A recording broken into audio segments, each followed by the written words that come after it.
प्यारे साथियों, आप सभी को नमस्कार। स्वागत करता हूं आप सभी का एक बार फिर से अपने YouTube चैनल पर। दोस्तों, आज की क्लास में मैं आपको पढ़ाने वाला हूं घन और घनाभ के वो सवाल जो एसएससी जीडी 2024 के एग्जाम में पूछे गए थे। दोस्तों, सारे सवाल लीगल हैं जो प्रीवियस ईयर एग्जाम में पूछे गए हैं। अगर आपने ये क्लास देख ली तो आप देख लेना 2025 के एग्जाम में आपको हूबहू बिल्कुल ऐसे ही सवाल मिलने वाले हैं। तो दोस्तों, इस वीडियो को कतई मिस ना करना अगर आप एसएससी जीडी 2025 का एग्जाम देने वाले हैं। तो आइए इस क्लास को करते हैं शुरू। सवाल लेने से पहले घन और घनाभ में जो फार्मूले यूज होंगे वो आप देख लो। अगर बात करें घन की तो आयतन होता है ए क्यूब, संपूर्ण पृष्ठ का क्षेत्रफल 6a स्क्वायर, पार्श्व पृष्ठ का क्षेत्रफल 4a स्क्वायर। ध्यान रखना, पार्श्व पृष्ठीय क्षेत्रफल, संपूर्ण पृष्ठीय क्षेत्रफल में से अगर हम फर्श का एरिया और छत का एरिया माइनस कर दें तो निकल आता है पार्श्व पृष्ठीय क्षेत्रफल, और ये होता है 4a स्क्वायर। विकर्ण होता है √3a। यही अगर बात करें साथियों घनाभ की तो आयतन LBH, लंबाई गुणा चौड़ाई गुणा ऊंचाई, ये लेंथ, ये ब्रेथ, ये हाइट। संपूर्ण पृष्ठ का क्षेत्रफल 2 ब्रैकेट में LB plus BH plus HL। पार्श्व पृष्ठीय क्षेत्रफल 2 इंटू कोष्टक में L plus B into H। विकर्ण होता है √LB plus BH plus HL। घनाभ में लंबाई चौड़ाई ऊंचाई अलग अलग और घन में लंबाई चौड़ाई ऊंचाई बराबर। इसके अलावा साथियों आपको कुछ भी याद रखने की जरूरत नहीं है और सारे सवाल लीगल होंगे जो एसएससी जीडी 2024 के एग्जाम में पूछे गए थे। अगर आपने साथियों बहुत ध्यान से ये क्लास देख ली तो आप देख लेना 2025 में भी सवाल आपके इर्द गिर्द घूमेगा घन और घनाभ का। तो अब आते हैं सवाल नंबर 1 पर। आज की क्लास का पहला सवाल। एक घन की भुजा की लंबाई 14 सेंटीमीटर है। घन का पार्श्व पृष्ठीय क्षेत्रफल कितना है? बिल्कुल सूत्र बेस पे सवाल। दोस्तों, अगर आपको पार्श्व पृष्ठीय क्षेत्रफल नहीं पता तो फिर ये सवाल आप कर नहीं पाएंगे। आपको हर हाल में आना चाहिए कि घन का पार्श्व पृष्ठीय क्षेत्रफल 4a स्क्वायर, 4 इंटू ए की वैल्यू है 14, 14 का स्क्वायर 14 इंटू 14 सेंटीमीटर स्क्वायर। तो 4 इंटू करेंगे 14 का होल स्क्वायर 196 बराबर 4 का 6 में गुणा 24 और 4 ने 36 और 2 38, 4 1 4 3 7, 784 सेंटीमीटर स्क्वायर। इस सवाल का बिल्कुल सही उत्तर ऑप्शन नंबर बी, ये सही। एक और सवाल लिया है बिल्कुल ऐसे ही। एक घन की भुजा की लंबाई 13 सेंटीमीटर है। घन का पार्श्व पृष्ठीय क्षेत्रफल कितना है? तो याद रहे हमेशा घन का पार्श्व पृष्ठीय क्षेत्रफल 4a स्क्वायर, 4 इंटू 13 का होल स्क्वायर 169 सेंटीमीटर स्क्वायर। 4 9 36 और 4 6 24 3 27, 4 1 4 2 6, 676 सेंटीमीटर स्क्वायर। इस सवाल का बिल्कुल correct answer option number C, ये सही है। इसको देखना, बहुत बेहतरीन सवाल है। 6 सेंटीमीटर भुजा वाले घन से काटे जा सकने वाले सबसे बड़े गोले का आयतन कितना होगा? आप ध्यान रखना, जो घन की भुजा है साथियों वो हो जाएगा गोले का व्यास। तो जो गोले का व्यास होगा 2r, वो घन की भुजा के बराबर, मतलब 6 सेंटीमीटर के बराबर। तो यहां से r आ जाएगा 3 सेंटीमीटर और हमें चाहिए गोले का आयतन। गोले का आयतन होता है 4/3 पाई r क्यूब।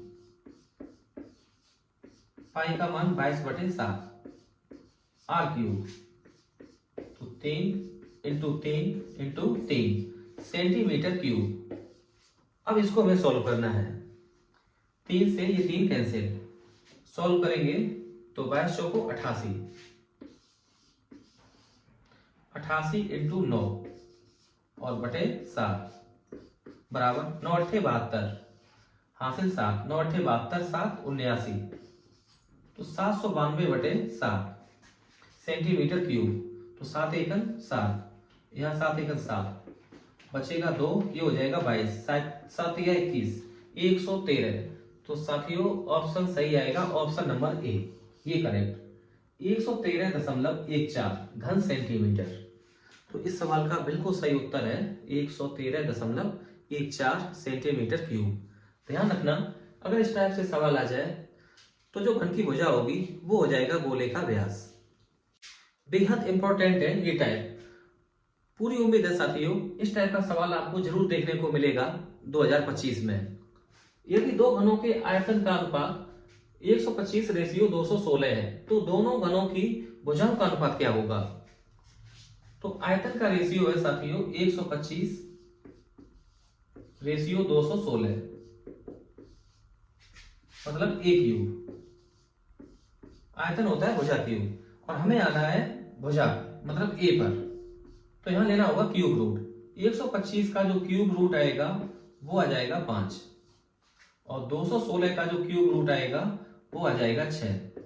तो जो भुजाओं में रेशियो होगा वो 5 रेशियो 6। तो इस सवाल का सही उत्तर ऑप्शन नंबर ए। अगर मान लो इसी सवाल में पूछ लिया जाए कि उनके पार्श्व पृष्ठीय क्षेत्रफल या संपूर्ण पृष्ठीय क्षेत्रफल में क्या रेशियो होगा, तो हमें निकालना है फिर ए स्क्वायर। फिर स्क्वायर करेंगे 5 का स्क्वायर 25 और 6 का स्क्वायर 36।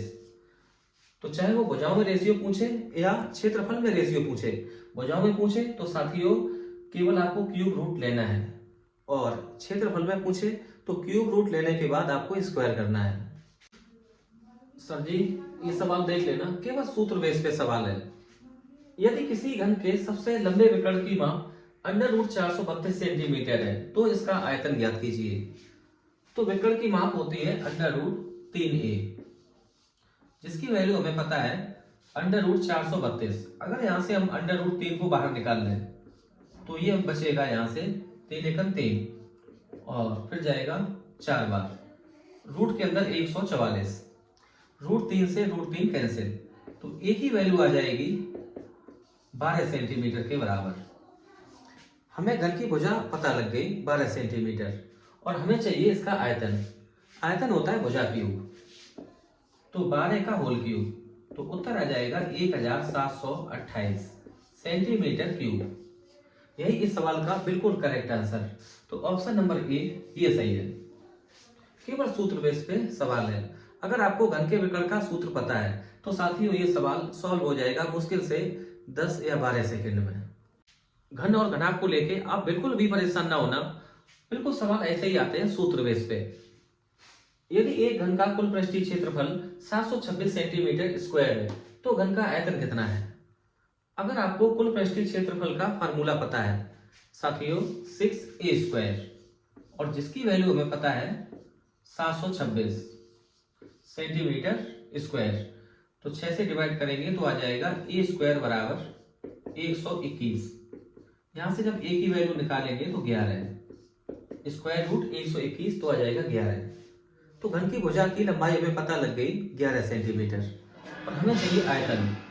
आयतन होता है भुजा क्यूब, तो यहाँ 11 का होल क्यूब 1331 सेंटीमीटर क्यूब। बस सवाल खत्म। ऑप्शन नंबर बी ये सही है। सारे सवाल सूत्र बेस पे पूछे गए हैं। सवाल नंबर 7, एक घनाकार कमरे में रखी जा सकने वाली सबसे लंबी छड़ की लंबाई 8√3 सेंटीमीटर है, घन का आयतन कितना है? तो जो सबसे लंबी छड़ जो रखी जा सकती है घनाकार कमरे में तो वो होगा घन का विकर्ण।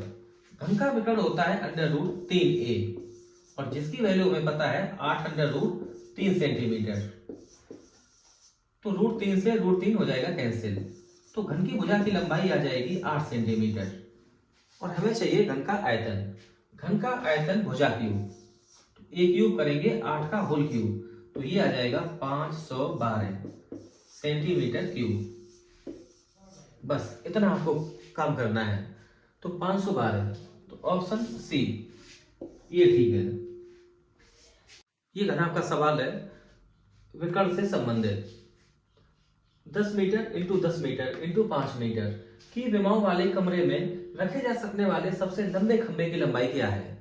तो सबसे लंबे खंभे की लंबाई होगी इसके विकर्ण के बराबर और घनाभ का विकर्ण होता है अंडर रूट लंबाई का स्क्वायर, तो 10 का स्क्वायर करेंगे तो 100 प्लस चौड़ाई का स्क्वायर, तो 10 का स्क्वायर 100 प्लस ऊंचाई का स्क्वायर, तो ये आएगा 25, तो अंडर रूट जोड़ेंगे 225, 225 का लेंगे स्क्वायर रूट, तो ये आ जाएगा 15 मीटर।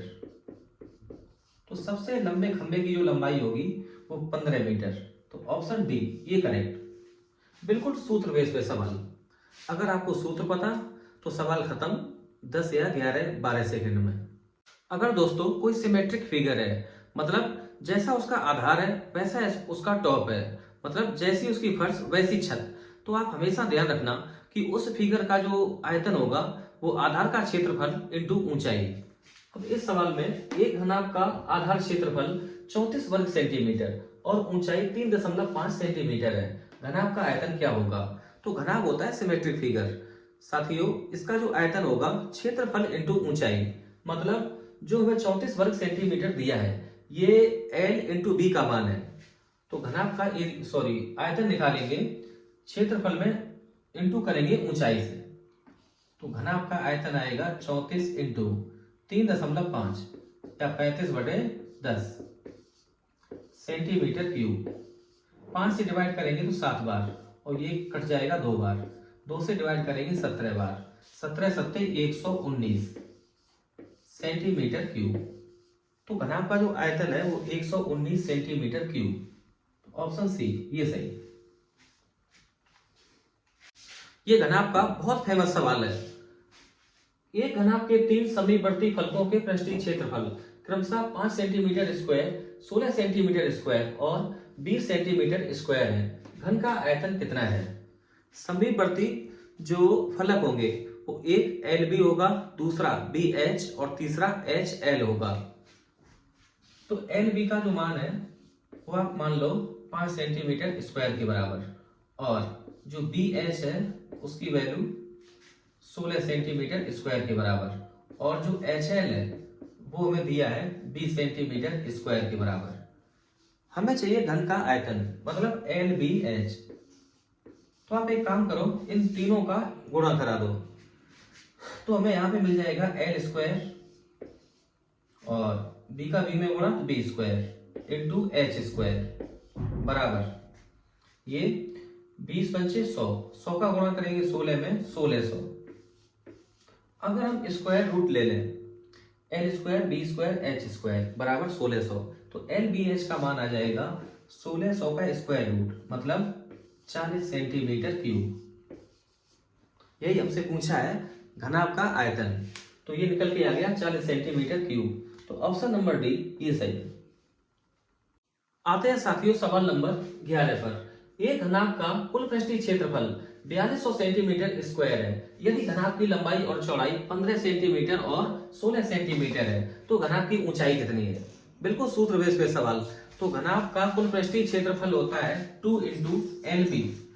तो L का मान हमें पता है 15 और जो चौड़ाई है B का मान वो है 16 प्लस BH, तो चौड़ाई है 16, ऊंचाई को हमने मान लिया H के बराबर, प्लस HL, तो यहां से आ जाएगा 15H, और इसकी जो टोटल वैल्यू है वो 4200 सेंटीमीटर स्क्वायर, तो 4200 के बराबर।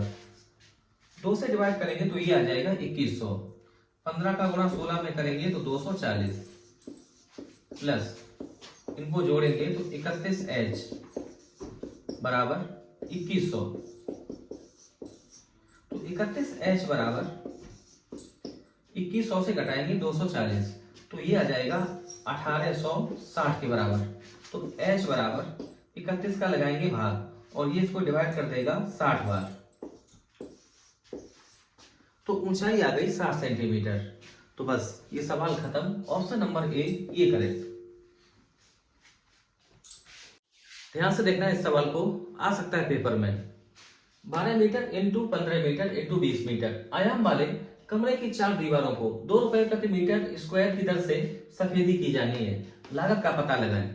तो सबसे पहले आपको निकालना होगा कमरे की चारों दीवारों का क्षेत्रफल, जिसका फार्मूला होता है 2 into L plus B into H. तो L हमने मान लिया 12 मीटर और B की वैल्यू है 15 मीटर, जोड़ेंगे तो ये आ जाएगा 27 मीटर और इंटू करेंगे H से, मतलब 20 बराबर, तो 20 का डबल 40, तो 27 का जब 40 में गुणा करेंगे तो ये आ जाएगा 1080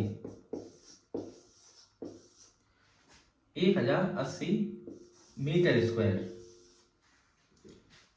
1 मीटर का जो खर्चा है 1 मीटर स्क्वायर का वो 2 रुपए है, तो 1080 का जो खर्चा आएगा इंटू करेंगे 2 से, तो ये आ जाएगा 0, 2 अट्ठे 16 और 2 एकन 2, 2160 रुपए। 2160 रुपए इस सवाल का बिल्कुल correct answer option number D ये सही है। देख लो साथियों, बहुत आसान सवाल है। 21 मीटर लंबी, 12 मीटर ऊंची और 36 सेंटीमीटर मोटी दीवार बनाने के लिए कितनी ईंटों की आवश्यकता होगी यदि प्रत्येक ईंट की माप 28 centimetre into 18 centimetre into 6 centimetre है। तो कुल ईंटों की जरूरत होगी कुल दीवार का आयतन बटे एक ईंट का आयतन। तो दीवार का आयतन आप ऐसे लिख लो 21, इसको बना लो आप सेंटीमीटर में, 2100 इंटू 1200 और ये हो जाएगा 36 सेंटीमीटर, ये 36 बटे डिवाइड कर दो एक ईंट के आयतन से, तो 28 इंटू 18 इंटू 6। अब हमें इसे सॉल्व करना है। 6 36 को डिवाइड कर देगा 6 बार, 6 एकन 6 छतिया 18 3 बार और 3 1200 को डिवाइड करेगा तो यहाँ आएगा 400। 7 से डिवाइड कर दो, 7 चौको 28, 7 तिया 21 तो यहाँ 300। 400 को डिवाइड करेगा 100 बार, तो 300 का जब गुणा करेंगे 100 में तो आ जाएगा 30,000। तो कुल ईंटों की जरूरत होगी 30,000। तो यही सवाल का उत्तर है, ऑप्शन नंबर बी ये सही है। आज की क्लास का ये आखिरी सवाल होगा, क्वेश्चन नंबर 14।